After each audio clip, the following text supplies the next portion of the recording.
حضرت فقیہ ابو لیث سمرقندی نے ایک روایت نقل کی ہے، رونگٹے کھڑے کر دینے والی روایت ہے۔ کہتے ہیں کہ یحییٰ بن سلیم فرماتے ہیں مکہ مکرمہ میں ایک نیک شخص رہتا تھا،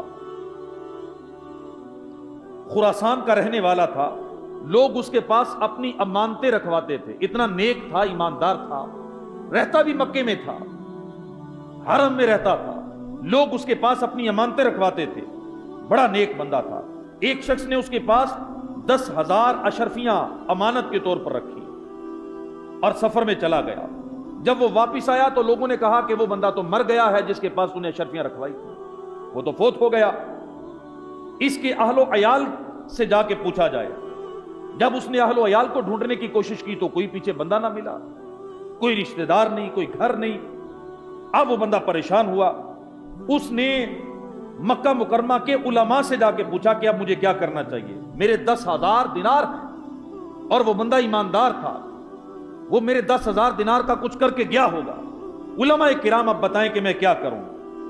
تو انہوں نے کہا ہم امید کرتے ہیں کہ وہ بندہ جتنا نیک تھا نا وہ جنتی تھا، یہ ہماری امید ہے، اور جنتی روحیں جو ہیں یہ زمزم کے کنویں کے قریب رہتی ہیں، تم ایسا کرو کہ آدھی رات گزر جائے یا تہائی رات گزر جائے تو زمزم کے کنویں کے پاس جا کے نام لینا اس کا اور اسے آواز دینا اور اسے پوچھنا۔ اس نے 3 راتیں ایسا کیا، زمزم کے کنویں کے پاس گیا، اس بندے کا نام لیا، اسے پوچھا کہ میری امانت کہاں ہے، کوئی جواب نہ آیا۔ اس نے آ کے علماء کرام کو بتایا کہ کوئی جواب نہیں آیا۔ انہوں نے انا للہ و انا الیہ راجعون پڑھا، انہوں نے کہا ہمیں ڈر ہے کہ کہیں وہ جہنمی نہ ہو گیا، اگر یہاں اس نے جواب نہیں دیا پھر تم یمن چلے جاؤ، وہاں برہوت نامی ایک وادی ہے، وہاں ایک کنواں ہے، اس کے اندر جہنمیوں کی روحیں ہوتی ہیں، وہاں جا کے اس کا نام لو، آواز دو اور اس سے اپنی امانت کے بارے میں پوچھو۔ وہ بندہ کہتا ہے میں چلا گیا، میں نے جب آواز دی پہلی ہی دفعہ میں نے اس کا نام لیا، اندر سے آواز آ گئی، جواب آ گیا، میں نے اور اس سے پوچھا کہ میری امانت کہاں ہے،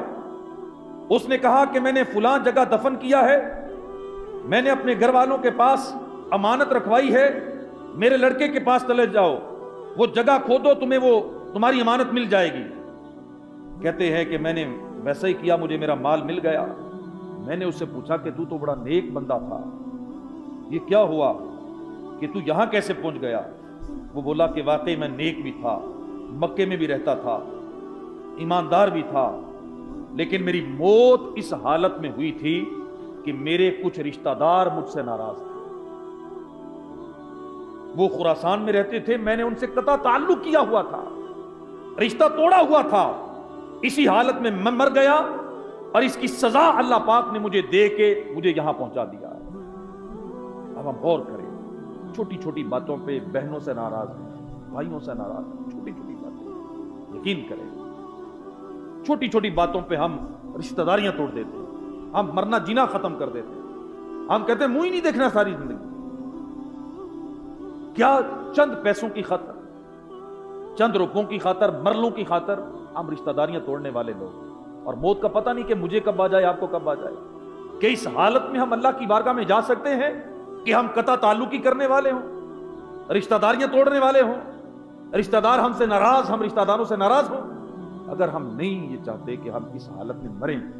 تو پھر نیت کریں کہ جو رشتہ دار ناراض ہیں جیسے بھی ہو، معافی مانگ کے، معاف کر کے، جیسے بھی ہو انہیں راضی کر لیا جائے۔